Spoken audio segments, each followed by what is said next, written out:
नमस्कार। आकाशवाणी चंडीगढ़ से प्रादेशिक समाचारों के साथ मैं निधि मुंजाल।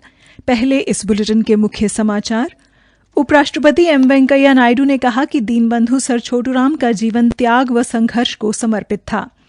हरियाणा के मुख्यमंत्री मनोहर लाल ने कहा कि महापुरुषों के जीवन दर्शन को परिचित करवाने के लिए पुस्तकें सर्वोत्तम माध्यम हैं।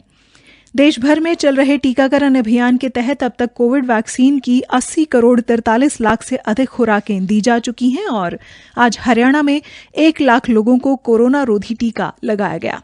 अब समाचार विस्तार से। देश भर में 18 वर्ष से अधिक आयु के सभी लोगों के लिए सरकारी केंद्रों में निःशुल्क टीकाकरण अभियान चलाया जा रहा है। आपसे अपील है कि कोविड रोधी टीका जरूर लगवाएं। कोरोना महामारी के प्रति कोई भी लापरवाही न बरतें। जब तक आवश्यक न हो घर से बाहर न निकलें और इन आसान उपायों का पालन करें। मास्क लगाएं, 2 गज की सुरक्षित दूरी बनाए रखें और बार-बार हाथ धोने और सफाई का ध्यान रखें। कोविड संबंधी जानकारी और मार्गदर्शन के लिए राष्ट्रीय और राज्य स्तरीय हेल्पलाइन काम कर रही हैं। इनके नंबर हैं 011-23978046 तथा 1075। हरियाणा का हेल्पलाइन नंबर 8558-893911 है, जबकि चंडीगढ़ का नंबर 9779558282 है। जानकारी लेने के लिए इन हेल्पलाइन नंबरों पर फोन करें। उपराष्ट्रपति एम वेंकैया नायडू ने हरियाणा के मुख्यमंत्री मनोहर लाल के साथ गुरुग्राम में sir Chhoturam writings and speeches के 5 खंडों का विमोचन किया। हरियाणा इतिहास एवं संस्कृति अकादमी द्वारा प्रकाशित 5 खंडों में दीनबंधु सर छोटूराम के राजनीतिक कृतित्व एवं व्यक्तित्व को संकल्पित करने का प्रयास किया गया है। गुरुग्राम में आयोजित विमोचन कार्यक्रम में हरियाणा के पूर्व मुख्यमंत्री ओम प्रकाश चौटाला, उत्तराखंड के पूर्व मुख्यमंत्री विजय बहुगुणा, पूर्व केंद्रीय मंत्री चौधरी बीरेंद्र सिंह व हरियाणा इतिहास एवं संस्कृति अकादमी के निदेशक एवं इतिहासकार प्रोफेसर राघवेंद्र तंवर की गर्मामयी उपस्थिति रही। इस उपराष्ट्रपति एम वेंकैया नायडू ने विमोचन अवसर पर दीनबंधु सर छोटूराम के त्याग व समर्पण की सराहना करते हुए उन्हें नमन किया और कहा कि सर छोटूराम के जीवन वृतांत को समर्पित इस संग्रह का विमोचन करते हुए मुझे अत्यंत हर्ष व संतोष की अनुभूति हो रही है, क्योंकि दीनबंधु सर छोटूराम के व्यक्तित्व से जनमानस को परिचित कराने का आज वे माध्यम बन रहे हैं।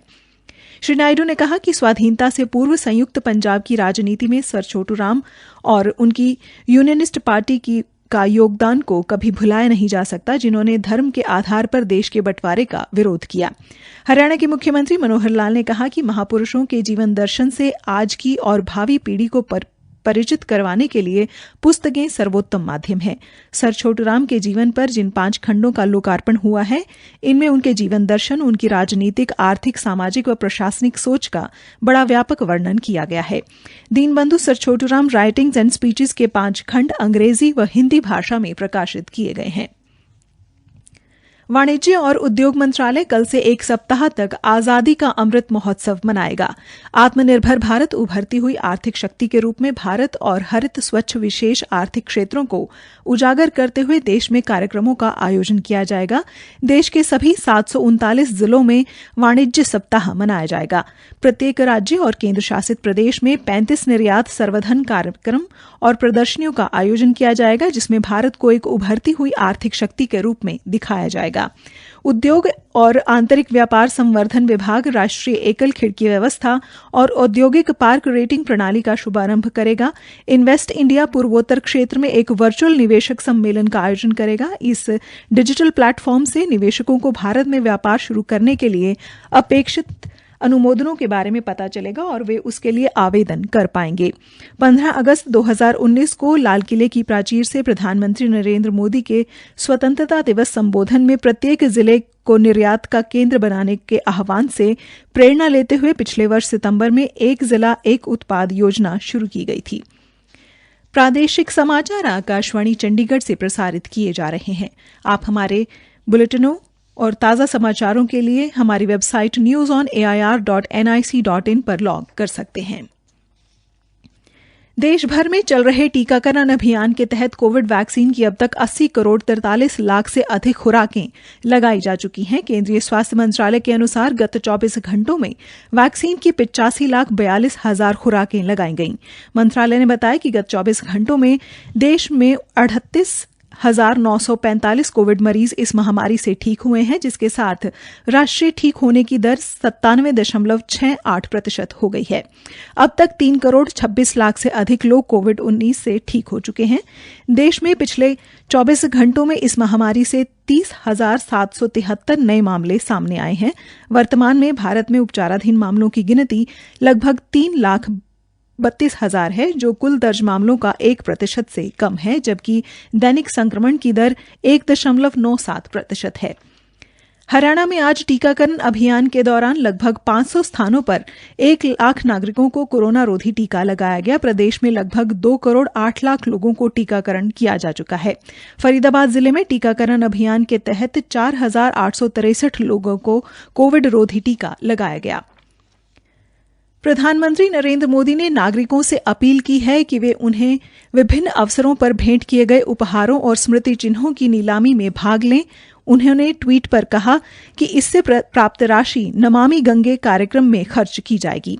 श्री मोदी ने कहा कि उन्हें कई उपहार व स्मृति चिन्ह मिले हैं, जिनकी नीलामी की जा रही है। उन्होंने बताया कि इनमें भारतीय ओलंपिक नायकों द्वारा दिए गए विशेष स्मृति चिन्ह भी शामिल हैं। फरीदाबाद में आज गणेश विसर्जन बड़े हर्षोल्लास के साथ मनाया गया। इस बार कोविड महामारी के मद्देनजर बड़े पंडालों में गणपति उत्सव नहीं मनाया गया और ज्यादातर लोगों ने इको फ्रेंडली गणपति की मूर्ति को घरों में ही विसर्जित किया। ढोल नगाड़ों के साथ श्रद्धालुओं ने एक स्वर में गणपति बप्पा मोरया पुड़च्या वर्षी लवकर अर्थात अगले बरस तू जल्दी आ बोलकर गणेश जी को विदा किया। यमुनानगर में भी आज गणेश महोत्सव धूमधाम से संपन्न हो गया। सुबह से ही यमुना, सोम, यमुना नदी, सरस्वती नदी आदि के घाटों पर गणपति मूर्ति विसर्जित करने वाले श्रद्धालुओं की भीड़ लगी रही। वहीं प्रशासन ने विभिन्न घाटों पर सुरक्षा के पुख्ता प्रबंध रखे और किसी भी श्रद्धालु को पानी में जाने नहीं दिया गया। चौधरी चरण सिंह हरियाणा कृषि विश्वविद्यालय हिसार के कृषि विज्ञान केंद्र यमुनानगर द्वारा अंतर्राष्ट्रीय पोषण अनाज वर्ष 2023 के परिवेक्ष में पोषण वाटिका महाअभियान व वृक्षारोपण पर किसान एवं महिला किसान गोष्ठी का आयोजन किया गया। इस अवसर पर यमुनानगर के विधायक घनश्याम दास अरोड़ा मुख्य अतिथि के रूप में उपस्थित रहे। विधायक श्री अरोड़ा ने किसानों को संबोधित करते हुए संदेश दिया कि प्रत्येक व्यक्ति को संतुलित पोषण दिया जाना चाहिए, जो उसके शारीरिक विकास और वृद्धि तथा रोगों से लड़ने के लिए आवश्यक होता है। भारतीय जनता पार्टी ओबीसी मोर्चा के प्रदेशाध्यक्ष और प्रदेश सरकार में पूर्व मंत्री रहे श्री कर्णदेव कंबोज ने कहा कि प्रधानमंत्री नरेंद्र मोदी ने केंद्रीय मंत्रिमंडल में 27 पिछड़े वर्ग के मंत्री बनाकर इस वर्ग के लोगों का मान बढ़ाया है। केंद्र सरकार ने मेडिकल शिक्षा में पिछड़े वर्ग को 27% का आरक्षण ये दर्शाता है कि केंद्र सरकार पिछड़ा वर्ग के उत्थान के लिए दृढ़ता से समर्पित है। कंबोज फरीदाबाद में आयोजित ओबीसी मोर्चे की जिला कार्यकारिणी की बैठक को संबोधित कर रहे थे। उन्होंने कहा कि देश में नरेंद्र मोदी के नेतृत्व में एक ऐसी सरकार है जिसे पिछड़ों, गरीब, मजदूर, किसान की चिंता है और अंत्योदय के मूल मंत्र पर चलकर पिछड़ों के विकास के लिए प्रयत्नशील है। ग्रामीण विकास विभाग के निदेशक सुजान सिंह ने कहा कि ग्राम पंचायतें देश व समाज की बुनियादी व्यवस्थाओं में से एक हैं। उन्होंने कहा कि संबंधित अधिकारी ग्रामीण विकास की ओर विशेष ध्यान देते हुए रुके गए कार्यों को पूरा करवाएं ताकि ग्रामीण अंचल के लोगों को उनका लाभ मिल सके। निदेशक सुजान सिंह आज रेवाड़ी के लोकार्पण विश्राम गृह में अधिकारियों की बैठक को संबोधित कर रहे थे। चंडीगढ़ प्रेस क्लब में पूर्व नौसेना अधिकारी प्रोफेसर अविक्षित की अंग्रेजी पुस्तक मैनिफेस्टिंग लव का विमोचन हुआ। पूर्व नौसेना कमांडर अविक्षित ने इस अवसर पर अपने विचार साझा करते हुए कहा कि ये पुस्तक मिथिहास, रहस्य, मनोविज्ञान और यथार्थ पर आधारित है। पुस्तक विमोचन समारोह के मुख्य अतिथि डॉक्टर संदीप गोयल और विशिष्ट अतिथि डॉक्टर परविंदर सिंह ने भी अपने विचार प्रकट किए। अंत में मुख्य समाचार एक बार फिर। उपराष्ट्रपति एम वेंकैया नायडू ने कहा कि दीनबंधु सर छोटूराम का जीवन त्याग व संघर्ष को समर्पित था। हरियाणा के मुख्यमंत्री मनोहर लाल ने कहा कि महापुरुषों के जीवन दर्शन को परिचित करवाने के लिए पुस्तकें सर्वोत्तम माध्यम हैं। देश भर में चल रहे टीकाकरण अभियान के तहत अब तक कोविड वैक्सीन की 80 करोड़ 43 लाख से अधिक खुराकें दी जा चुकी हैं और आज हरियाणा में 1 लाख लोगों को कोरोना रोधी टीका लगाया गया। इसी के साथ ये समाचार बुलेटिन समाप्त हुआ।